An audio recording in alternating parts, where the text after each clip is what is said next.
Apa khabar semua? Korang perasan tak dekat Malaysia sekarang banyak data center?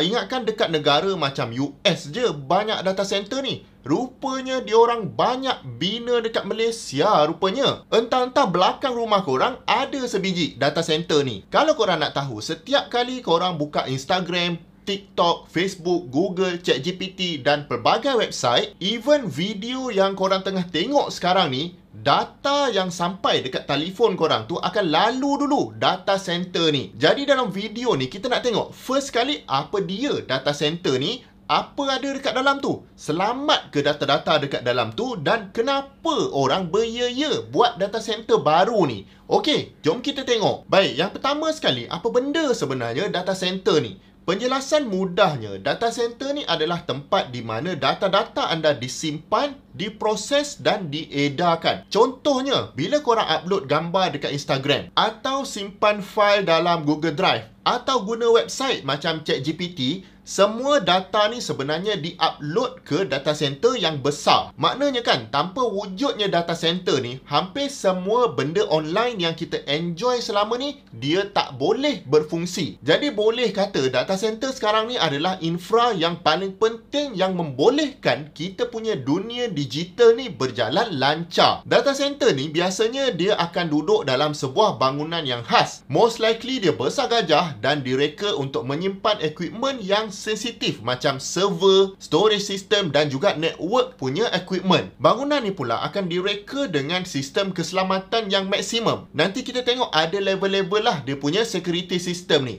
Yang penting memang tak semua orang boleh masuk ke dalam data center ni. Ada banyak layer security dia. Mungkin dekat satu level guna access card je. Sampailah ke level yang dalam-dalam tu dah kena guna biometrik. Dah macam cerita Mission Impossible. Kalau CCTV tu jangan cakap lah. Memang merata-rata ada dan beroperasi 24 jam, 7 hari seminggu. Jadi kalau kita masuk ke dalam data center ni, first sekali dekat dalam tu akan ada server. Server ni dia macam komputer juga. Tapi dia macam komputer yang lebih special sebab dia biasanya sangat powerful dan boleh simpan dan proses banyak information. Tapi dekat lab saya dulu, komputer tu buruk je. Tapi kita jadikan dia server.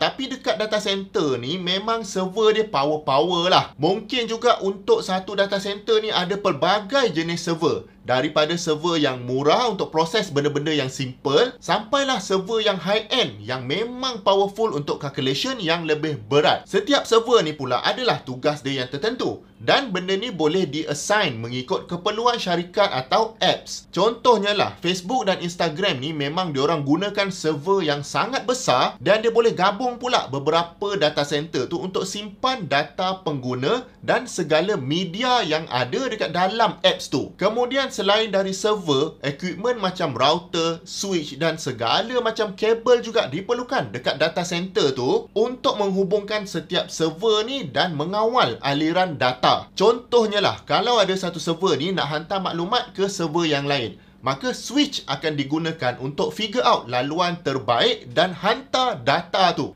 Kalau korang ni network engineer, minta maaf sebab saya guna term yang simple-simple macam ni untuk describe data center ni sebab tujuannya adalah supaya semua orang mudah faham. Kemudian data center ni juga akan ada firewall yang akan pastikan data-data korang dekat dalam tu selamat. Jadi tanpa equipment macam ni, data tu tak akan dapat bergerak dekat data center tu. Jadi selain daripada server, equipment macam networking ni pun sangatlah penting. Dan satu lagi komponen penting dekat mana-mana data center pun, dia mestilah kena ada storage. Storage ni bukanlah maksudnya gudang, tapi storage data kita tu. Macam hard disk yang gergasi untuk simpan segala media dan data yang ada dalam dunia ni. Contohnya anda tengok video ni sekarang. Video ni data dia ada disimpan di data center. Saya upload video ke dalam YouTube ni dalam 1 GB macam tu.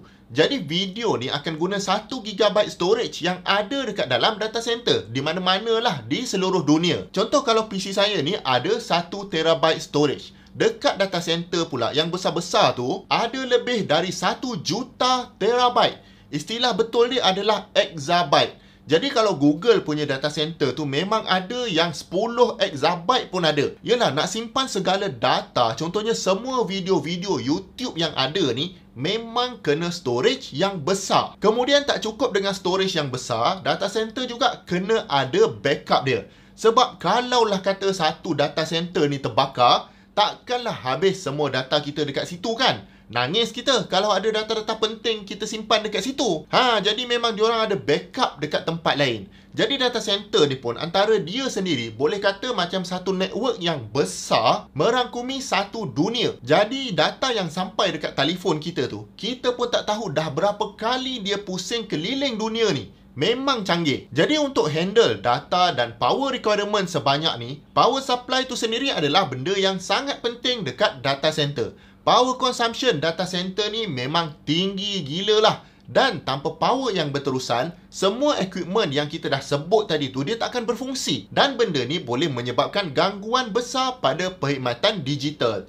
Jadi data center ni, dia mesti at least ada backup generator dan apa yang dipanggil UPS, iaitu Uninterruptible Power Supply. Jadi kalau blackout, UPS ni dia macam power bank yang besar lah dan dia akan immediately take over untuk supply power pada server-server yang ada supaya dia tak terpadam. Lepas tu barulah backup generator take over. Lepas ni saya buat video pasal genset pula. Jemput subscribe supaya tak terlepas video tu. Memang diorang dah ada minyak apa semua dekat situ untuk make sure generator ni tak habis minyak.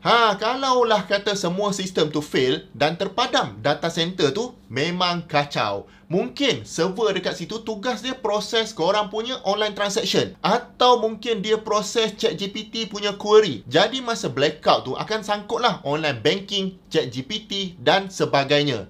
Sebab tu sistem macam ni tak boleh hilang power langsung. Not to mention, kalau sistem sebesar ni tiba-tiba dia shutdown, memang boleh rosak barang-barang elektronik berjuta-juta ringgit dekat dalam tu. Satu lagi sebab power consumption untuk data center ni sangat banyak adalah sebab equipment dalam data center ni beroperasi pada suhu yang tinggi. Even PC kita dekat rumah tu, kalau gaming pun dia dah jadi panas kan. Ini kan data center yang boleh buat kerja lagi berat dari gaming. Sebab itulah data center ni memerlukan sistem penyejukan yang canggih untuk pastikan semua peralatan dia maintain suhu yang ideal. Paling biasa sekali diorang guna aircon lah. Jadi memang power demand untuk cooling ni sangat tinggi. Kalau tak nanti overheat pula server ni, rosak pula dia, lagi kacau. Jadi pengurusan suhu yang efisien ni penting bukan saja untuk keselamatan tapi juga untuk kurangkan kos operasi jangka panjang. Skema kan ayat saya ni. Baik, itu dari segi operation dengan equipment. Tapi dari segi fizikal, data center tu sendiri, dia mesti kena ada tahap keselamatan yang sangat ketat untuk melindungi data dekat dalam tu. Memanglah tadi ada firewall, tapi benda tu dalam bentuk software. Ini kita sebut pasal hardware pula. Jadi of course akan ada data center yang disimpan dalam tu ada data-data sensitif kan. Jadi kalau data center yang level ni mungkin ada askar lah yang jaga. Mungkin bunyinya macam dalam movie. Tapi bila data center ni dah makin banyak, data tu sendiri makin banyak, data yang sensitif pun makin banyak. Lama-lama security yang macam ni akan jadi biasa. Sebab tu data center ni kadang-kadang kita pun tak tahu dia duduk dekat mana. Dia tak iklankan pun dekat depan bangunan tu yang benda ni adalah data center. Kalau dekat US tu, entah dekat mana-mana ceruk pun dia buat data center ni supaya tak ramai orang tahu. Hanya orang-orang tertentu saja yang tahu. Jadi kalau anda fikirkan dengan penggunaan AI yang makin lama makin gila-gila ni, korang boleh expect yang makin banyak data center akan dibina. Nvidia yang buat chip untuk data center ni sampai tak sempat nak buat chip baru sebab order yang terlalu banyak. Company macam Facebook, company-company Elon Musk sampai berebut-rebut nak beli chip ni untuk buat data center masing-masing. Jadi bagi company-company ni, siapa yang lagi banyak computing power, dialah yang lagi maju. Jadi korang rasa macam mana? Adakah Malaysia dah bersedia dengan teknologi-teknologi data center ni? Kalau korang nak belajar lebih banyak pasal enjin dan komponen dia, macam enjin block ni, crankshaft, piston, saya dah baraikan satu enjin Honda Jazz ni untuk ajarkan anda semua komponen dia. Sebagai bonus, kalau anda join, anda akan dapat buku ni dalam bentuk e-book secara percuma. Link untuk layan video-video dan download buku ni ada dekat bawah. Jemput subscribe kalau belum dan jumpa lagi di video yang akan datang. Assalamualaikum.